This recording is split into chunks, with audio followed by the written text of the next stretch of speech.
Green soil में जो आज का टॉपिक है वो एक ऐसे प्लांट पे है जिसके बल्ब होते हैं। बल्ब का मतलब ये जैसे प्याज होती है ना, हमारे जब हम खाने में यूज करते हैं तो उस तरीके से जिसकी जड़ें होती हैं उसे बल्ब बोलते हैं। तो जैसे रजनीगंधा हो गया, रेन लिली हो गई, ऐसे बहुत सारे मर्शन लिली हो गई, तो ये इन सब के क्या होता है, बल्ब होते हैं। तो ये अलग अलग कलर में मिलती हैं। अब जैसे मानसून आ गया तो मानसून में इनकी खास बात यही है कि रेन लिली यानी कि रेन में खिलने वाले फूल। तो देखिए मेरे पास ये रेड भी है, पिंक भी है, येलो भी है, वाइट भी है।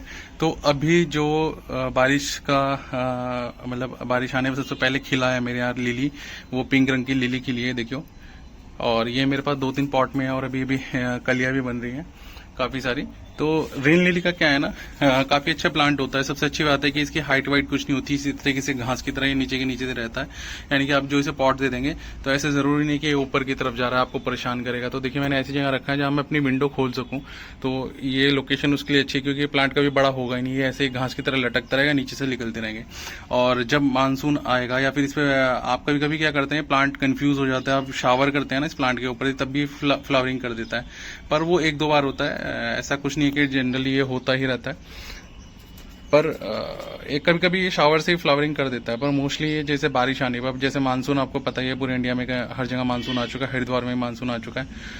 आज 17 तारीख है, यहाँ पर 17 जुलाई है। आज रात को भी बहुत तेज बारिश बता रखी है।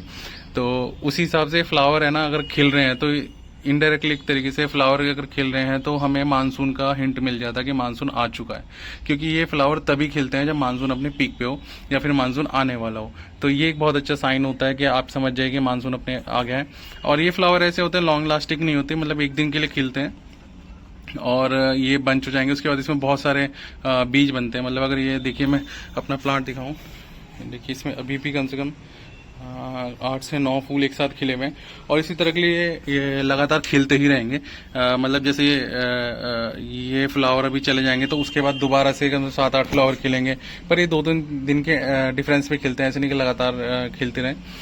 ये देखिए यहाँ पर अभी गुलाब की हालत बुरी है, तो उसी तरीके से उनके बीच में मैंने यहाँ रखा था कि प्लान करके। तो इनके लिए आप क्या करें कि ऐसा कोई बारिश के टाइम पे तो आप सभी जानते हैं कोई फर्टिलाइजर देने की जरूरत नहीं है, क्योंकि नेचुरली नाइट्रोजन बहुत होता है बारिश के पानी में। तो इनकी ग्रोथ बहुत अच्छी होती है, ह्यूमिडिटी बहुत अच्छी होती है, ग्रीनरी बड़ी अच्छी रहेगी। तो अलग से अगर आप देते हैं तो वो इनके लिए ओवरडोज हो जाएगी। सिर्फ कोई भी खाद देनी है ना, तो सबसे अच्छा टाइम सिर्फ सितंबर होता है या फिर फरवरी होता है। इसके अलावा अगर आप दे रहे हैं तो खाद वो बहुत नाम मात्र की देती है। जैसे किचन वेस्टेज होता है आपका, छिलके होते हैं, केले होते हैं, आम के छिलके होते हैं, इस तरीके से वो देते रहे तो बात अलग है। केमिकल फर्टिलाइजर वगैरह कुछ देने की जरूरत नहीं, क्योंकि इस टाइम प्लांट अपने पीक पे आने वाले हैं। और अगर आप इन्हें केमिकल फर्टिलाइजर देते हैं तो ये इतनी तेजी से बूस्ट करेंगे कि मतलब अपनी जान तक निचोड़ देंगे। तो और टेरेस गार्डन में मैंने धीरे धीरे एक चीज नोटिस करी है कि इनकी ग्रोथ को है ना कंट्रोल रखना चाहिए। मतलब मैं क्या करता था, प्लांट को बहुत बड़े बड़े कर लेता हूँ। अभी कल ही मैंने कम से कम 8 से 10 प्लांट दिए हैं अपने, जिसमें से एक जामुन भी है, कुंदा भी है। तो जामुन मेरा कम से कम 10 फुट का हो गया, तो उसमें जामुन आ भी रहे थे, पर जैसे हवा चलती है वो एकदम गिर जाता था। तो पॉट का नुकसान होता है, फिर छत भी धप धप करती रहती है। तो ये चीज मैंने अब धीरे धीरे अपने एक्सपीरियंस से कर रहा हूँ। देखिए मैंने अब एग्जाम्पल के तौर पे, जैसे मेरा गुड़हल बहुत बड़ा था, मैंने इसको छोटा कर दिया।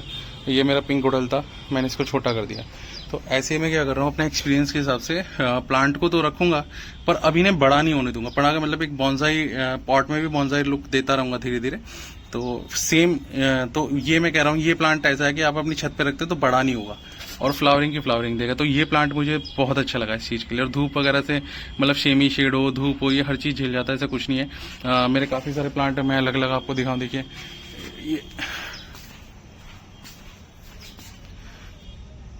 ये आराम से कहीं भी चल जाता है, ऐसा कुछ नहीं है कि स्पेशली इसके लिए कोई लोकेशन चाहिए, कुछ चाहिए, खाद चाहिए, आराम से बिल्कुल।